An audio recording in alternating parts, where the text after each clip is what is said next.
Hey y'all, it's your girl Toyia T. And today we have a very important topic that we're going to address, and that is human trafficking. I used to jokingly tell my daughter, like, if someone took you, they would bring you back. But today, you're seeing more and more human trafficking incidents where kids are being exploited, adults are being exploited, and we just want to address the issue. Our platinum sponsor this month is Sansa for U.S. or for the state Senate, Ohio Senate. And we also have a gold sponsor, which is World Apparel Co. So we're trying to get everyone to purchase a World Apparel Co. shirt. And if we can get someone from every state, so I'm in Ohio, we need to get somebody in Ohio to purchase every state. We want to purchase a World Apparel Co. shirt because it's giving back to the community and making a difference. So with that, we're going to go ahead and introduce our guests and get into it. Hello, hello, hello. I'm Hey. so excited to have you guys here with us this evening. I'm going to let you do a brief intro, probably like 2 minutes or less, and we'll just do a round robin starting with Erin. If you could just do a quick intro. Hi, yes, thank you for having me. I'm the Anti-Human Trafficking Program Manager with the Salvation Army and End Slavery Cincinnati. We serve Southwest Ohio, providing services to trafficking survivors, trying to help educate the community about the issue and working to help people to understand what that exploitation is so they can also self-identify. And we're just glad that you've chosen this as a topic to discuss, and I look forward to the conversation. Absolutely. Thanks for being here, Erin. Thank you. Ashlyn, you want to go next? Yes, I could go. I'm Ashlyn Green. I am the owner of Soul Exchange Co.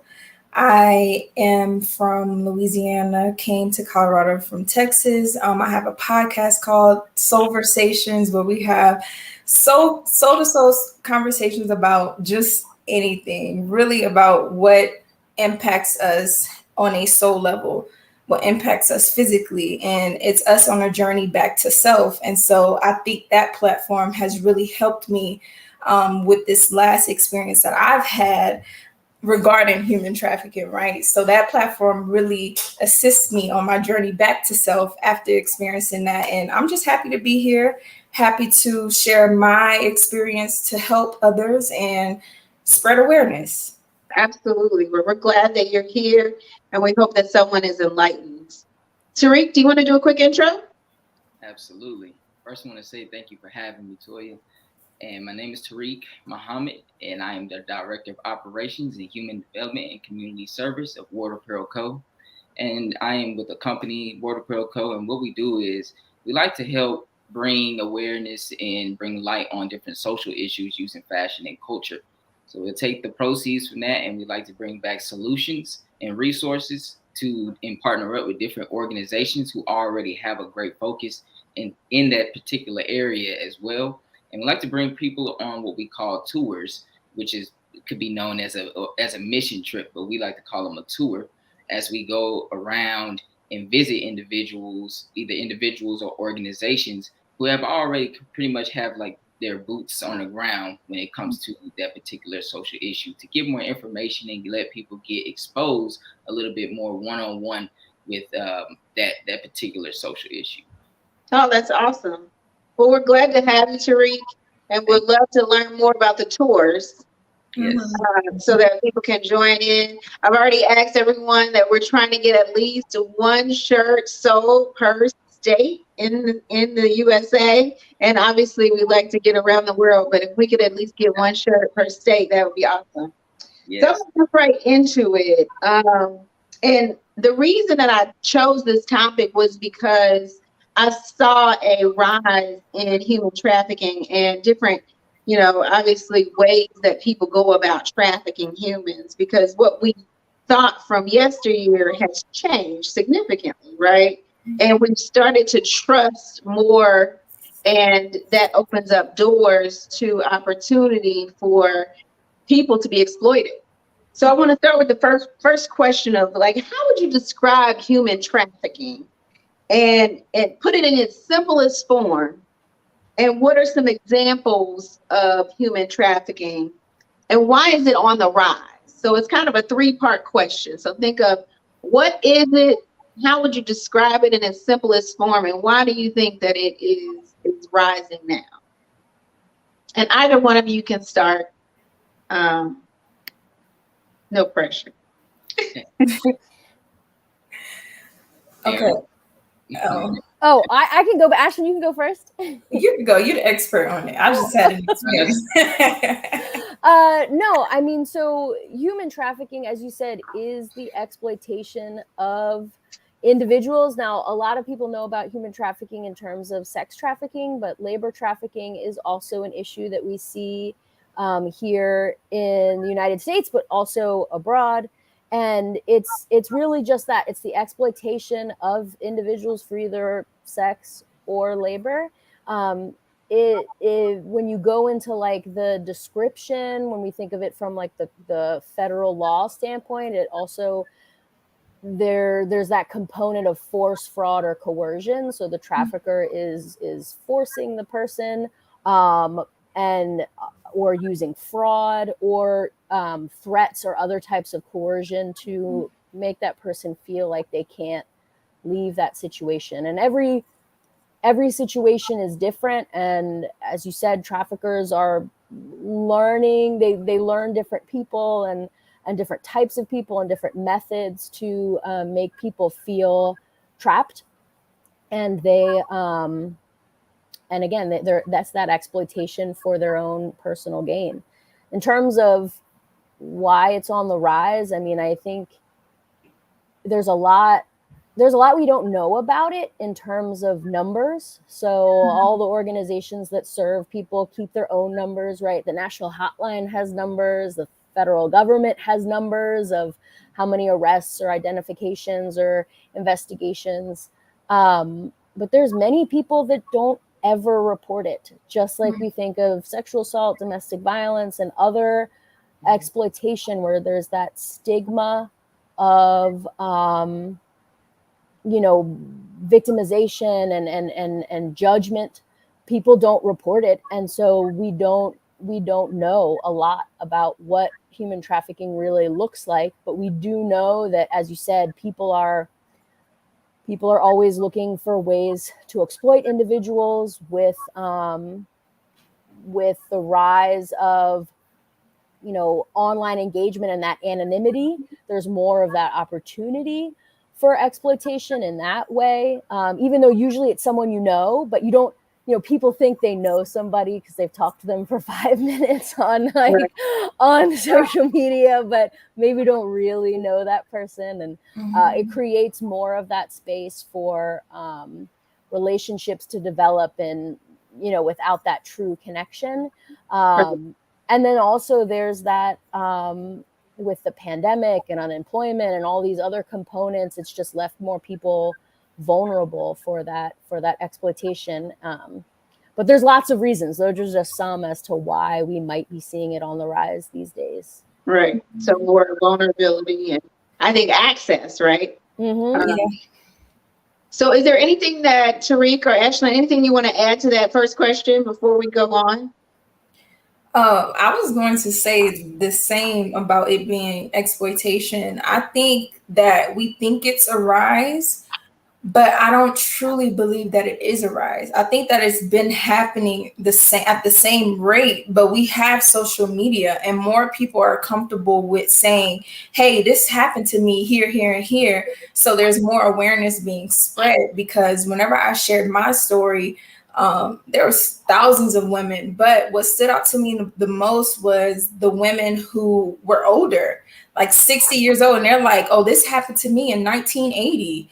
And, this happened to me in the 90s, the 80s, 70s. Like, this has been happening, but we have access to the internet now. We have access to our phones and we can pull it out in a second and record things. And it's like, boom, it's on the internet. Everybody know your face. Everybody know what happened. So I think that's what I could add to it. It's just, I'm grateful that we do have that access, because then more exposure, you feel like. That exposure, because more people would be exploited. More people would be susceptible to that happening to them. Absolutely. And, you know, I was going to say the same thing.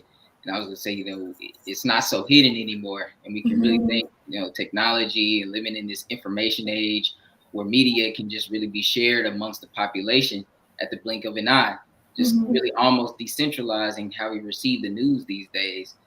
Like right now, we're going live streaming right now. So people are able to get information from a third party source, or a source that they're not typically familiar with watching, as in like Fox 4 or CNN or somebody. And now we're able to stream that and share that to them almost, or be able to stream it instantaneously. And so, you know, right. And now more and more individuals are able to get exposed. People can go live when a situation is happening right now. So that great amount of data that comes from human sex trafficking, and when you have a good heart, you can't just sit there and allow that information to stop at you, right? You have to share it. You have to make sure other people see it, because it just wouldn't sit right on your spirit. Absolutely. I think that really spoke to me. Even when I saw Ashlyn's story, it was like, wow, like I know that this is happening more rampantly than what we're seeing, right? And just like Ashlyn might share her story, there are other people that might not have shared. And then there are people that say, that'll never happen to me. Like, she's stupid. I can't even believe that happened. Or I can't even believe she let somebody take her down. She weak or whatever. What do you say to those people? Because I think a lot of people feel like, how can you kidnap somebody in broad daylight? Like, what do you mean?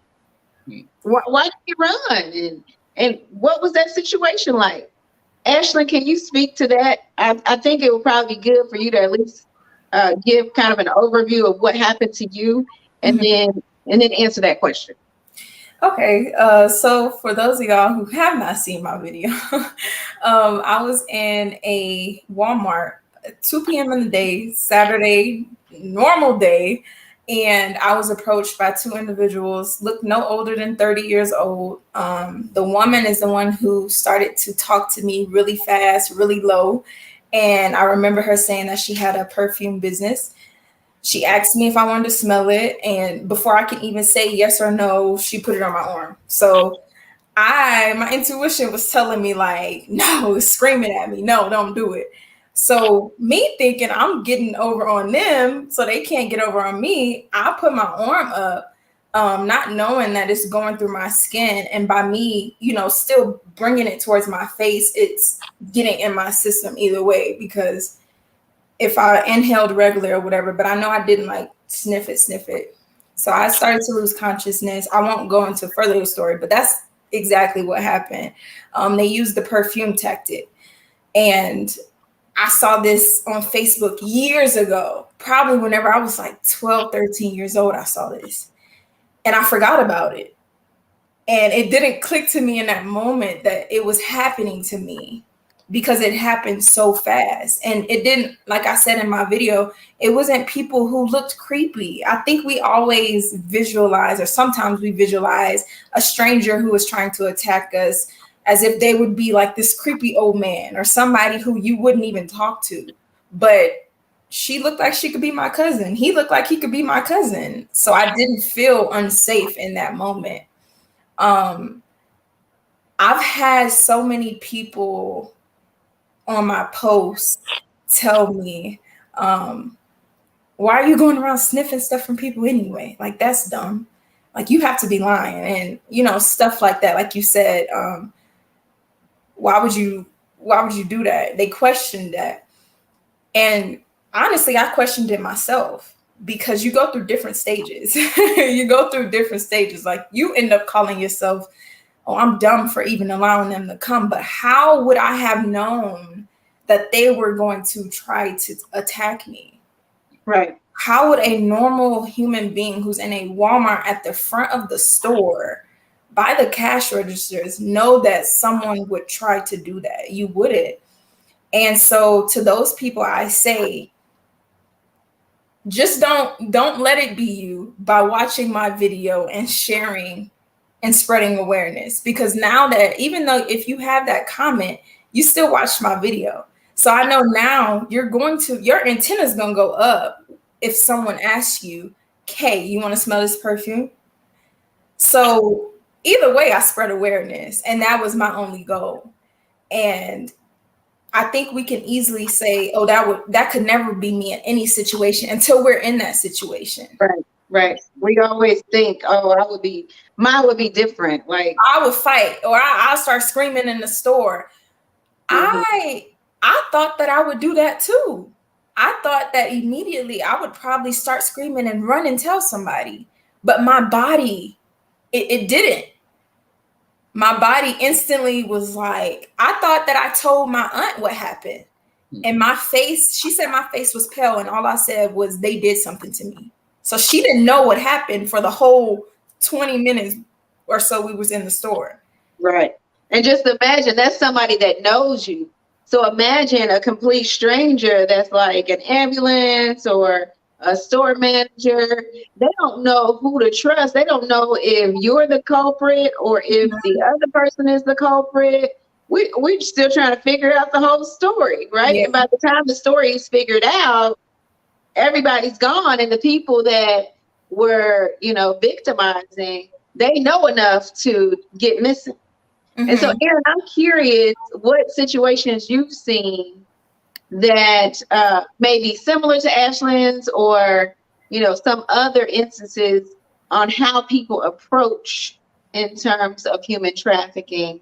Have you seen any other ones that you can kind of allude to and allow the audience to have a little more insight there?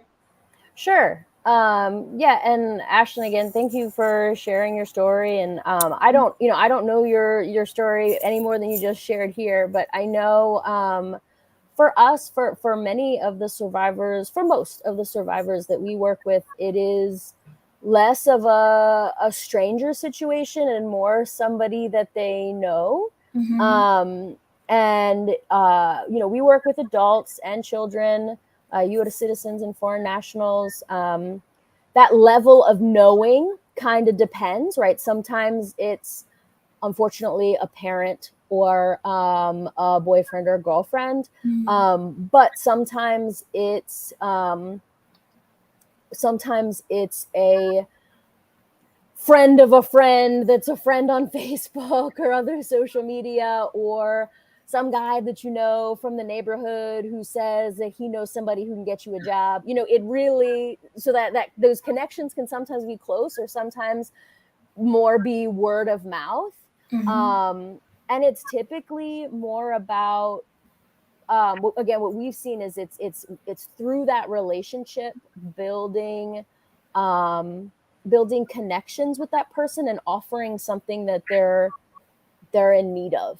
So if we're talking about a foreign national in a war-torn country and looking for an opportunity for work and education, then it might be that, hey, you can come to the U.S. and I've got a job here for you and you can go to school.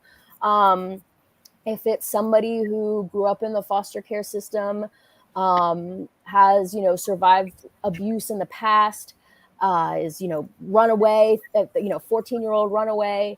Hey, you can come stay with me. You can be part of my family. I'll love you and support you. And that's what that person needs in that moment. And so it really depends on the situation and, what that trafficker's approach is. But then why that person doesn't feel like they could leave, because we still hear that too, right? Like, well, I wouldn't be duped by that, or I wouldn't. Well, we all have vulnerabilities and people that we would protect. I know we had a case once where we see a lot of this, where the traffickers will take images of the person. Maybe it's an intimate relationship, and then they threaten to expose them on social media. And so people don't want that to happen, right? And if they're it could also threaten to go to the police or have them arrested, or a lot of times traffickers might also, if they're involved in drugs, might also have you steal or hold drugs for them and then threaten to call the cops on you and things like that. And so we all have things that we would be vulnerable to or would want to protect. and traffickers know what those are. Right. And they make people feel like they don't have options. And this is also in combination typically of threats of violence or you know, threatening to take things away or deny that person love and or make them homeless if they're living with the person. You know, it's usually or you know, attacking their humanity by telling them that they're not smart or not, you know, and making them feel small. So it's usually after like weeks and months of this that it's, you know, escalating in the derogatory, but then also escalating, asking that person to do more and more things that they feel uncomfortable with. So it's this combination that evolves. And so when people say, well, I would have just left, it's like, well, first of all, maybe you don't have that history that makes you vulnerable to like maybe not seeing those red flags right away. But two, maybe you didn't see the change. You didn't, you know, like it didn't just happen all at once and there was that moment to run away. It's usually that it's this long, a slow progression strategy. Yes, a slow progression, and it's a strategy, and that person has usually done it more than once. You know, and they probably study their victims, right? So that they know who they're going after, how they're going to respond. Once you've done it a time or two, you know what to expect. So they're kind of prepared, like you said, to execute their strategy. Right. There's this pimp that was jailed for trafficking, and he wrote a book. So he was jailed a long time ago. So this is more like a 90s, 2000 thing. But he used to go to the mall, and when people hung out at the mall, and he would, you know, he would find a group of young girls, and he would give them different compliments. And the ones that were like, you know, get out of here, he didn't bother with. But the ones that were like so excited that they got a compliment and were like, oh, and giggly, and you know, maybe a little self-conscious, he would go in on it, and he would take step 2, which was, hey, you look cute, you want to go to dinner with me? And you know, he had this whole strategy, and he used it over and over. And yeah, I mean, like, it is each person has their own strategy, but there's also commonalities oftentimes. And so we're coming to the end. I want to share if there are things that people can do to prevent human trafficking, whether it be virtually, whether it be personally, or people that you love. Are there techniques that you guys can share that might help prevent human trafficking, virtually or otherwise? Yeah, I'll be more than happy to share. That's an excellent question. My suggestions personally, and as well as for our loved ones as well. And I would say it's just really be aware of your surroundings and your whereabouts, and be observant. Question anything that may feel or look odd. Limit the frequency of late night outings, especially alone. I know people don't want to hear that. They would, you know, we love our nightlife, but there's a reality that we live in, unfortunately. Make sure that 2 to 3, but at least one persons that you trust and have vetted history with. And I say vetted history with because, like Erin has said before, you think you sometimes you think you trust somebody and they end up being somebody completely different. So vetted history with it, that they'll know your whereabouts at all times. And the most important thing to me personally, and as important as it is for us to take these precautions for ourselves to help mitigate the possibility of being forced into this lifestyle, the most important action really needs to be taken is self-improvement and development. So yes, the reality of the matter is that there are adversaries out there that want to bring about harm to the people, to the human population, and would like to exploit them for their own personal gain. But the more that we improve and develop the minds of the human population, rising them up into a more righteous thinking, it is our thoughts and our condition of our mind that causes us to develop the motive to even want to be partakers of these treacherous acts towards the human family in the first place. So if we can kill that mindset, then I believe that we can destroy the organization of human sex trafficking, much faster than just individual preventative measures alone. Because if one person traffics 10 people, just think about it. One person traffics 10 people, you'll have a bigger impact destroying the mindset of the one trafficker than you would teaching 10 individuals how to protect themselves. And those are my tips there. Yeah, I would just add that, I mean, I think you're right. Educating yourself, being aware of what those signs are when you see it around in the community or you see it in your friends or people that you know, what those risks are. Calling, knowing who to call. So we do have a 24-hour hotline, and there's a national 24-hour hotline that I'm sure we can make available if you want to learn more or report something suspicious. And I think you're right. I mean, you mentioned that, we need to make changes in ourselves. We didn't talk at all about demand really, but, there wouldn't be people being exploited for sex if no one wanted to buy sex.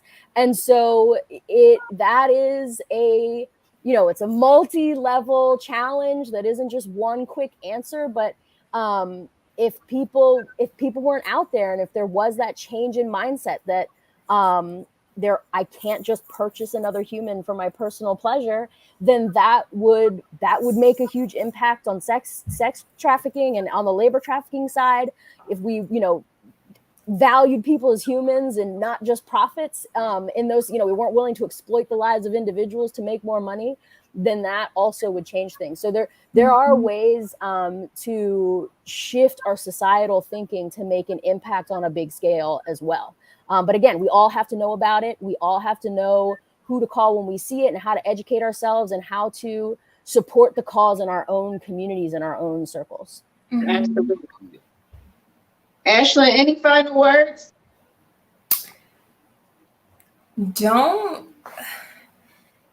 I was concerned for humanity from some of the comments that I got.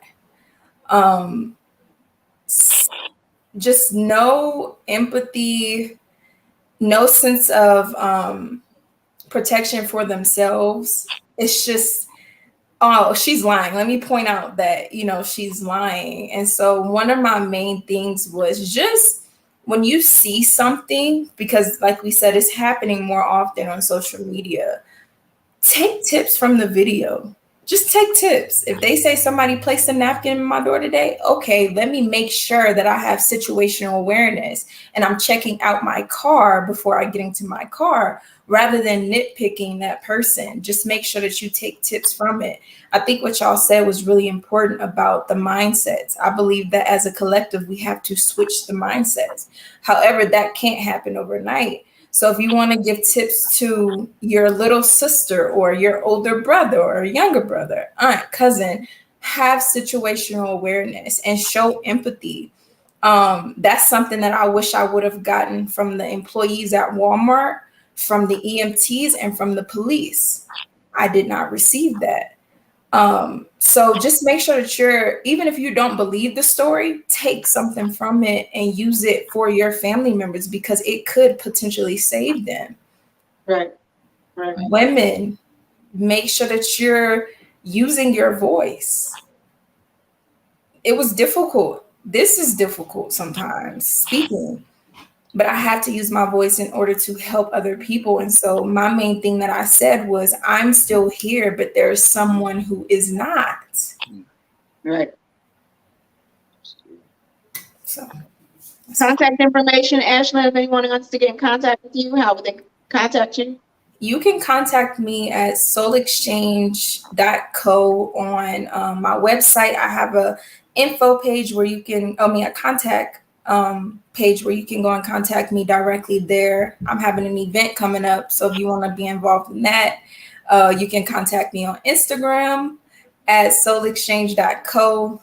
That's my podcast. If you want to be involved with anything, that's there. All right, Tariq, Erin, want to give contact information as we close out? Absolutely. Yeah, I would just say, if you see anything, just call the hotline, 513-800-1863. It's 24/7 locally, nationally, 1-888-373-7888. It's all on our website as well. So yeah, anytime you see anything, just call 24/7 and you'll get support. Absolutely. Tariq, Thank you. contact information? Yes, you can reach us at worldapparelco.com, and our actual community service website is worldmissions.work. You can also reach us online at World Apparel Co, and that's for Instagram and Twitter.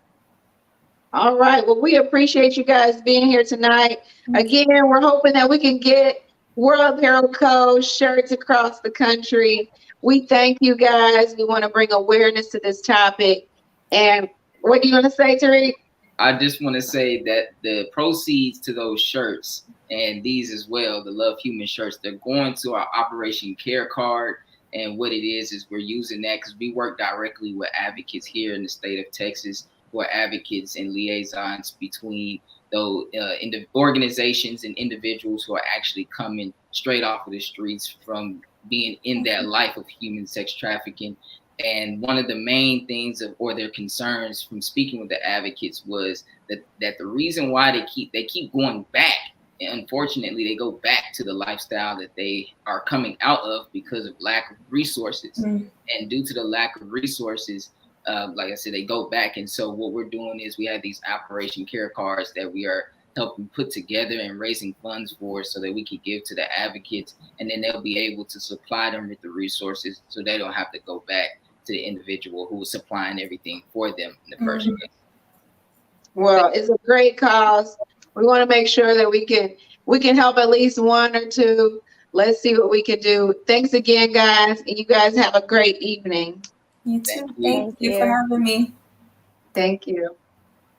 Today's episode of The Plug is sponsored by the following companies. At the platinum level, we have Sansa for Ohio State Senate. Orlando Sansa is running for Ohio State Senate for the 9th District. He will work to achieve a safer community and stronger economy for Greater Cincinnati. Vote Sansa for Senate on November 8th. Paid for by Friends of Sansa. Our gold level sponsor is World Apparel Co. World Apparel Co. is a nonprofit organization using culture and fashion to help spread awareness for the many social issues that plague the world. They utilize their platform and donations to help provide solutions and resources to the organizations that deal directly with the affected communities. You can support World Apparel Co. by visiting worldapparelco.com and following them on social media at World Apparel Co. on Twitter and Instagram.